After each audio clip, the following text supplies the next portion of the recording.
아이를 맞을 준비가 되셨다고요? 기다림이 길어진 순간 꼭 도움되는 정보만을 쏙쏙 골라 알려드립니다.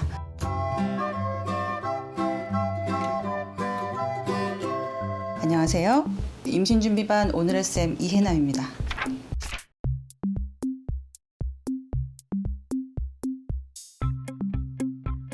전형적인 다낭성 난소 증후군은 남성 호르몬 과다로 인한 증상이 포함이 되지만 사실 우리나라 여성의 경우에는 남성 호르몬 증가로 인한 증상에 대한 것은 뚜렷하진 않습니다. 최근 우리나라에서 보고된 통계 자료에 의하면 다낭성 난소 증후군의 유병률은 점차 증가하고 있습니다. 그런 것을 볼 때에는 원인적으로 후천적인 원인도 무시를 할 수 없고 그런 요인들 중에 이제 비만과 관련되어 있는 것도 연관이 있을 거라고 생각이 되어지고 있습니다. 다낭성 난소 증후군과 체중의 증가가 함께 동반되어 있는 여성분들의 경우에는 체중 감량을 위한 노력을 부탁을 드리게 됩니다.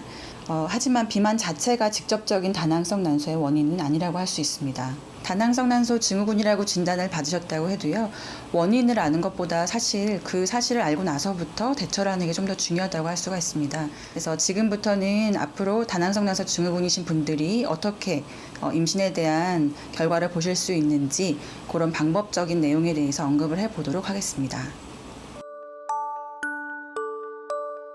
다낭성 난소 증후군으로 임신을 시도하는데 어려움을 겪는 분들은 일단 두 가지 문제점 때문에 있을 수가 있습니다. 첫 번째는 배란 장애 때문인데요.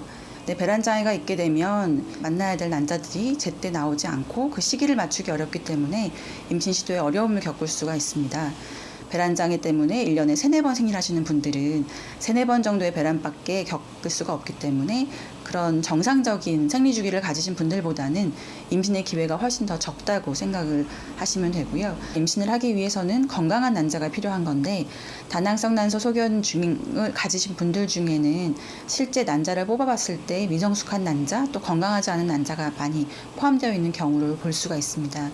결국 임신을 하기 위해서는 건강하고 똘똘한 난자 하나가 필요한 건데 모든 난자가 다 건강한 상태로 있는 건 아닐 수 있기 때문에 환자분 개개인의 임신 시도의 기간과 이제 또 임신 시도 방법에 따라서 이제 좀 더 적극적인 임신 시도의 방법으로 넘어가셔야 될 수도 있습니다. 또 두 번째는 내막에 문제가 있을 수 있습니다.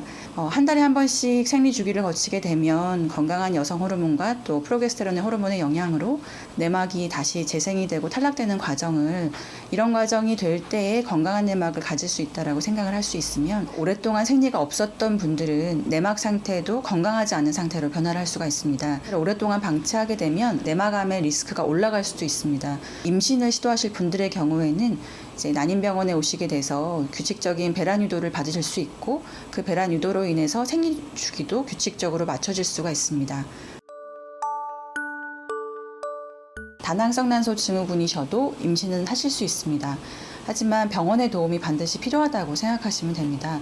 특히나 배란 장애가 있는 환자분들 같은 경우에는 배란 유도제 처방을 받게 되시는데요. 병원을 찾으시게 되면 초음파 확인을 해가면서 배란 유도를 하게 됩니다. 그로 인해서 생리 주기까지 맞춰질 수 있기 때문에 충분히 시도하는 것은 가능하실 겁니다. 반대로 생리가 규칙적으로 있다라고 해서 본인이 아무 문제가 없다라고 생각을 하시는 분들이 가끔 계시는데 생리가 모든 임신이 된다 안 된다를 결정짓는 기준은 아닐 수도 있기 때문에 난임병원을 찾으셔서 그 기타 다른 검사들도 한번 행해보시는 것을 추천드립니다.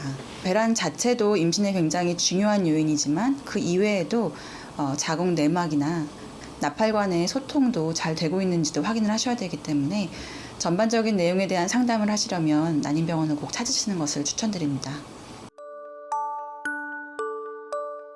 난임병원을 찾으시게 되면요, 환자분 생리 날짜가 언제인지에 따라서 시행하는 검사는 차이가 있을 수 있습니다. 생리 초기 때 오시게 되면 먼저 전반적인 호르몬에 관련된 검사를 시행을 하게 되고 해당 검사들은 모두 이제 피검사에 해당하게 됩니다.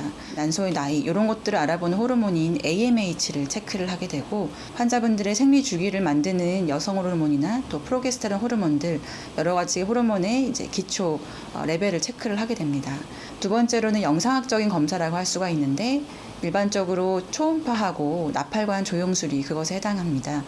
초음파 같은 경우에는 구조적으로 난임의 원인이 될 수 있는 문제가 있는지를 자궁의 근종이나 아니면 난소에 또 혹이 있거나 이런 것들을 살펴볼 수 있습니다. 생리 주기에 따라서 내막 두께나 내막의 패턴으로 임신을 하는 데 있어서 문제가 있을지 여부도 함께 판단을 할 수가 있습니다. 나팔관 조영술 같은 경우에는 나팔관의 소통을 확인하는 검사인데요. 나팔관 양쪽이 정상적인 기능을 가지셨다면 자연 임신의 시도도 가능하고 또 인공수정 과정까지 시도를 해볼 수 있지만, 만약에 소통이 좋지 않다라고 할 때에는 자연 임신이나 인공수정 과정은 불가능하게 되고, 그때에는 시험관 과정을 처음부터 시도를 하시게 됩니다. 다낭성 난소 증후군을 진단받은 분들이 임신 시도를 위해서 난임병원을 찾게 되시면 배란 유도제를 통해서 배란 주기를 좀 당겨보거나 하나 이상의 난포가 배란됨에 의해서 임신의 확률을 좀 높여보게 됩니다. 이렇게 되면 환자분들은 생리 주기도 어느 정도 규칙적으로 만들 수가 있고, 또 그 결과로 임신에 좋은 결과를 얻게 되실 겁니다. 미성년자이시거나 당장 임신의 계획이 없으신 분들의 경우에도 어느 정도 규칙적인 소퇴성 출혈을 유발하는 게 필요하기 때문에 피임약을 처방을 받거나 아니면 다른 종류의 호르몬 처방으로 어느 정도 이제 내막의 건강함도 유지를 하기 위해서 노력을 해주셔야 합니다. 생리 주기가 불규칙해서 규칙적인 내막의 출혈을 유발하는 경우에 이제 가장 많이 사용을 하게 되는 약제는 피임약이 되겠습니다. 피임약 복용을 통해서 환자분들은 규칙적인 생리 주기를 맞출 수가 있게 되고, 남성 호르몬 과다로 인한 증상을 가지신 분들의 경우에는 그런 피임약 종류에 따라서 남성 호르몬의 영향력을 낮추는 종류로 선택을 하게 되면 그로 인한 증상도 조금 경감시킬 수가 있습니다.